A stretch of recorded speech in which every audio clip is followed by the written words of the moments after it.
Bienvenue dans cette nouvelle émission d'Astro Vidéo. Je vais essayer de vous donner quelques petites informations. Alors cette fois-ci j'ai ma perche à selfie, mais je ne l'ai pas branchée et donc normalement nous avons le son. Alors juste à mes pieds, j'ai les oies bernaches du Canada. Ça va, j'ai des bottes, elles risquent pas de me pincer, mais elles ont l'air plutôt affectueuses et assez belles. Alors quoi de neuf aujourd'hui? Ça fait longtemps que je ne vous ai pas vus. Toujours aussi affamés? Ouais, toujours aussi. Bien, les aspects marquants de ce 15 mars 2016, ça va pas plaire à tout le monde. La Lune est dans le signe du Gémeaux et donc va se mettre à la pointe d'un carré. Voilà, un carré géométrique, c'est-à-dire qui va être composé de 4 carrés. Chouette, ça va chauffer. Sur le plan émotionnel, c'est pas simple. Déjà, la Lune va être opposée à Saturne.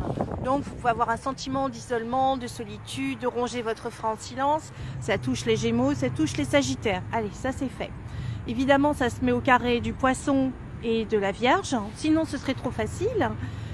Et donc, comme par hasard, le maître de la Vierge et le maître du Gémeaux, puisque la Lune est en Gémeaux, eh bien, c'est Mercure. Et Mercure est au carré de la Lune en Gémeaux. C'est pas simple du tout. Bon, alors je reviens à notre quadruple carré qui nous donne un carré géométrique. Donc ça bloque les Poissons, mais ça, ils le savent déjà, les Gémeaux, la Vierge et les Sagittaires. Voilà. Alors tout ça, c'est des blocages pour obliger bien sûr à se renforcer, à poser des actions justes et à se réorienter sur son bon chemin. Donc si on n'est pas sur le bon chemin, ça bloque et on n'y peut rien. À côté de ça, ces aspects astrologiques nous invitent à une meilleure gestion de nos émotions. Et ça non plus, c'est pas facile.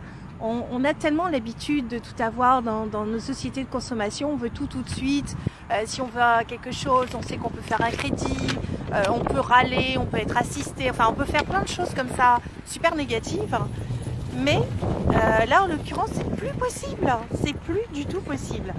Donc, il y a une transformation. Elle est à l'œuvre, elle est en cours, elle est très intéressante.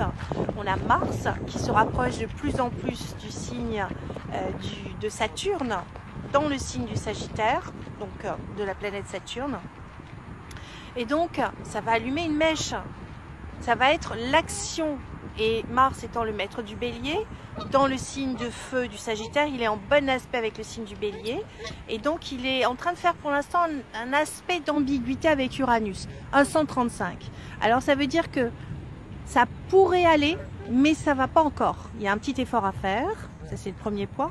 Saturne nous indique que par contre, toutes les actions novatrices, la curiosité d'esprit, l'ouverture, la fraternité aussi, tout ce qui va sortir des sentiers battus, va poser une action qui va être concrète et positive pour la suite. Ça c'est bon, ça fait partie des meilleures choses du thème de la journée. Donc on revient à Pluton. Pluton il est dans le signe du Capricorne, c'est un signe de terre. Pluton c'est la transformation très positive puisque ça fait un sextile avec la conjonction Chiron, le guérisseur en l'occurrence, à côté du nœud sud qui correspond au passé, notamment aux vies antérieures.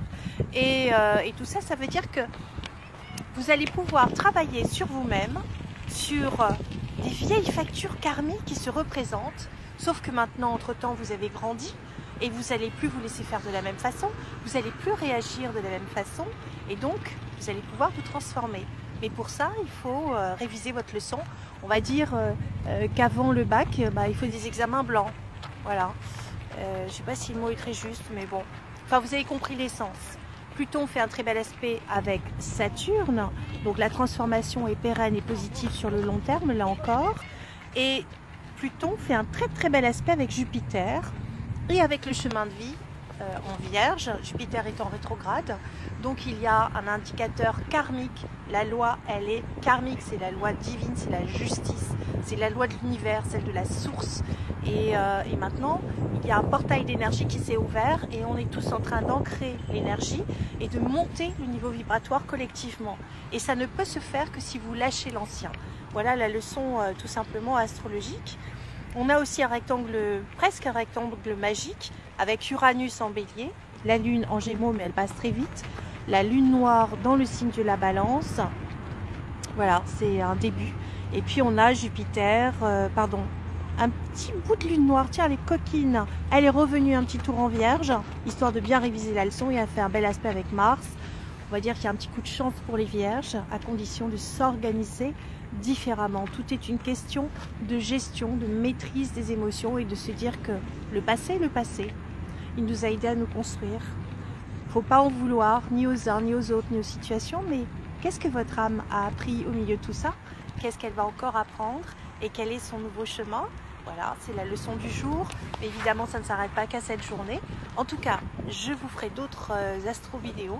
Mais là, il faut que je file. Alors, je vous embrasse très fort. Et puis, j'ai réussi à vous caser dans mon emploi du temps de dingo. Et je vous embrasse très fort. Je vous dis à demain pour une prochaine astro-vidéo. Demain midi.